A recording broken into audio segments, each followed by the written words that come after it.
I first started to lose my hearing when I was a young adult in my 20s, and the hearing loss became progressively worse over the next couple of decades. In due course, I'd only got hearing left in one ear, and when that started to go, life became a real struggle. Eventually, that ear packed up too, and I was left with absolutely no hearing at all, at which point I was referred for a cochlear implant. And of course, that was the only chance I had of ever hearing anything again. So I seized the opportunity. And at long last, after about 10 months of complete silence, I had the operation. And in fact, I was really pleased how painless and easy that was. They were marvellous in Southampton General Hospital, and I recovered very quickly. And it then was a case of just waiting a very long month for the implant to be switched on. I do remember a feeling of waiting for my exam results, the excitement and anticipation, but being slightly nervous too when the day came that the implant was to be turned on. And it was the most fantastic feeling when it was first switched on. Within an hour, I could begin to make sense of words and sounds, and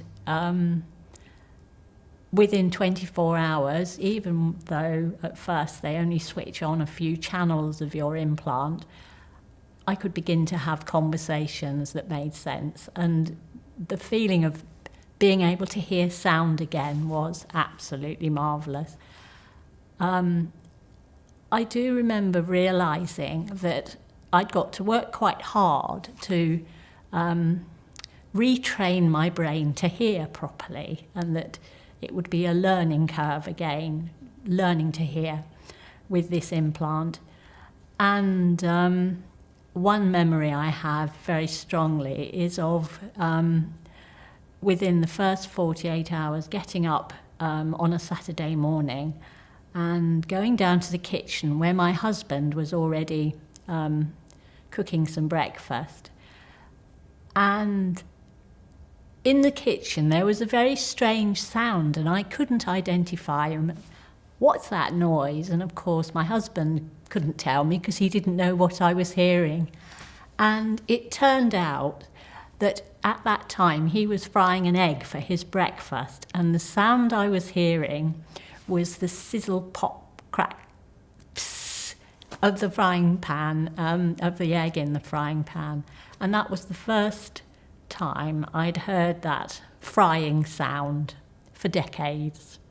And thereafter I stood by the stove with my ear to the frying pan for several days afterwards for the sheer joy of hearing the sound of frying. And that's the sort of sound that I had to relearn. And it's been a wonderful journey ever since. Obviously, being able to chat to people, sitting around a table with family and friends and joining in the conversation.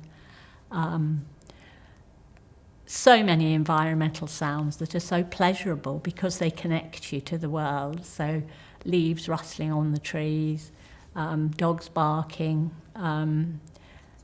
just the wealth of environmental sounds, bird song, the sheer pleasure of being able to tune into a sound and listen and enjoy it.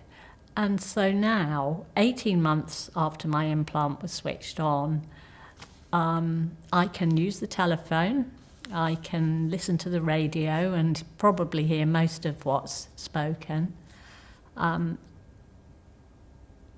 This summer I enjoyed hearing for the very first time in years and years a skylark singing in the sky, and these sounds are so pleasurable and so joyful that I think it would be honest to say that it's transformed my life, having this cochlear implant.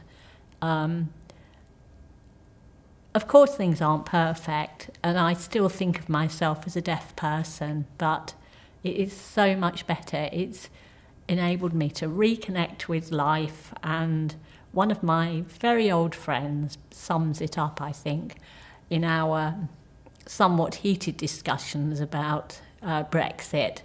And he looked at me and he said, "It's good to have you back, Jules." And I think that's what it is. It brings back your life, your self-confidence, your ability to connect with the world.